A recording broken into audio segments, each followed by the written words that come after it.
New videos every day. Okay, so we're back here with Karina again, and what we're going to start doing now is just teach you a couple basic exercises for an upper cross syndrome, and then we're going to show you a lower cross exercise too. Since we both talked about this previously in our sessions with Erik and I thought I'd just follow this up with a couple of simple exercises you could do at home. One of my favorites is the floor angel, and it's an old exercise, it's been around for a long time, but people don't do it right. So we want to make sure we do perfect practice. We were in Stanford University about a month ago, and they were talking just about this one thing.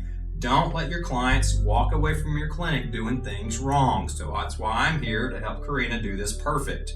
So this is what we're going to start with. We're going to bend her knees. She's going to put her feet flat on the table. The idea of this exercise is to stay connected totally to the table in three places. One, the pelvis needs to stay connected. The low back and lumbar spine needs to stay connected.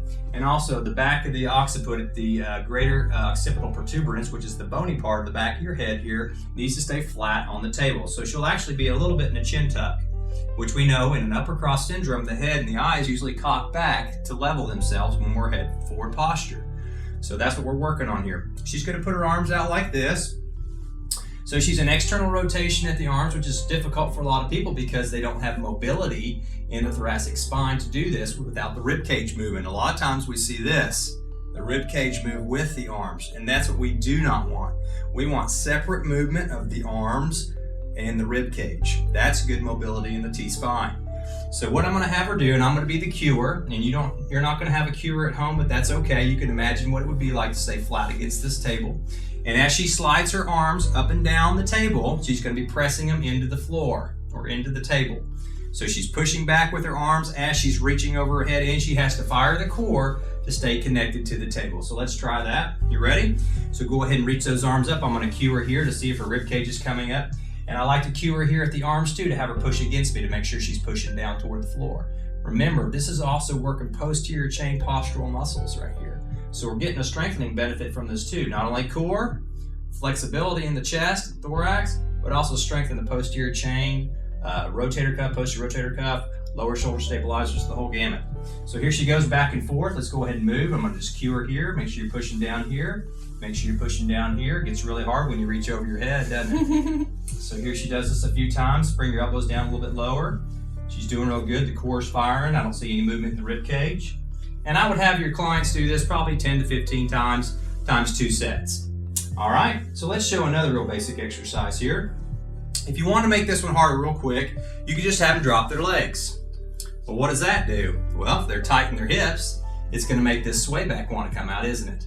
The iliopsoas and psoas is going to pull this lumbar lordosis in, but this is even harder now for her to stay connected.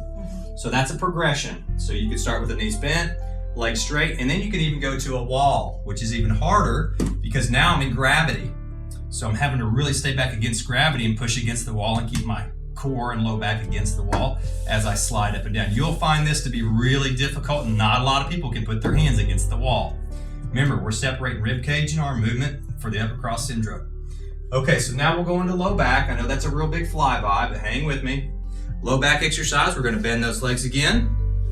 I love this exercise because it's working all posterior chain muscles. Act like you're going to do a push-up, so you got your hands up towards the ceiling like you're going to do a push-up.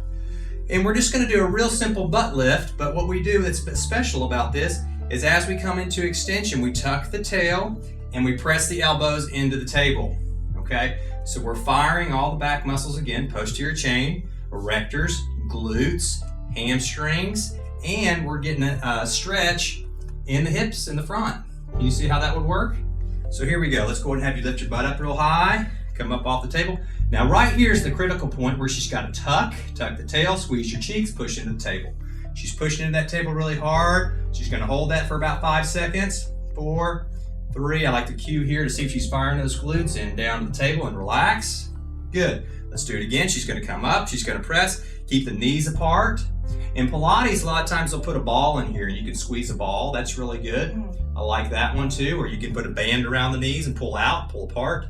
Makes it even harder. Get a little bit of the gluteus medius, minimus, rotators. Bring it back down to the table and relax. Now, one more technique with this. It's a little bit harder, but it works on the cross patterns. Remember, we work in a cross pattern. So we're working in a cross pattern gait, and we're also looking for balance left to right. So when we do them like this, now we're going to work on balance. So what I'm going to have you do, you're going to pull one knee to your chest and you're going to hold on to it. And then we're going to press up with just the left leg, which is typically the tight and weak glute and hamstring. And then she's going to press, I'm sorry, I got you going the wrong one here. Put this one down and then pull this knee up still. And you're just going to hold this elbow here. Okay. And now when you press up through your heel, go ahead and press up. You're going to push down with the right arm into the table. So that's a cross pattern. So we're working right to left. And she's directing her energy through the right elbow and the left butt cheek right here. Bring that back down. She's having a hard time getting into extension right there. So we know we got some weakness. Remember, that's a progression. So we don't have to go there at first. Try to get the basics first, then move into the hard stuff. Let's try the other leg just for camera reasons. So pull this one all the way up, drop this leg, there we go, right there. Now she's gonna be pressing through this heel and this elbow here on the left. It's a cross pattern again. Yep, she's a little stronger. Can you see that? Right side stronger. Push through this elbow. So there's her pattern. Did you see that? So she's weak, right to left. Stronger, left to right. That's a typical right motor dominant pattern. So that's the difference that we want to see. We want to see where's the weakness and then kind of work on that weakness. So I would tell her to go home and do these on the weak side, 2 sets of 15, and then on the good side, maybe 1 set of 15. Okay, just to kind of balance her body out. All right, so those are 2 real easy upper cross and lower cross exercises that you can do anywhere. So, all right, I hope you learned a little bit from those 2 techniques, and hopefully later maybe we'll show you a couple more. All right, thanks for joining us.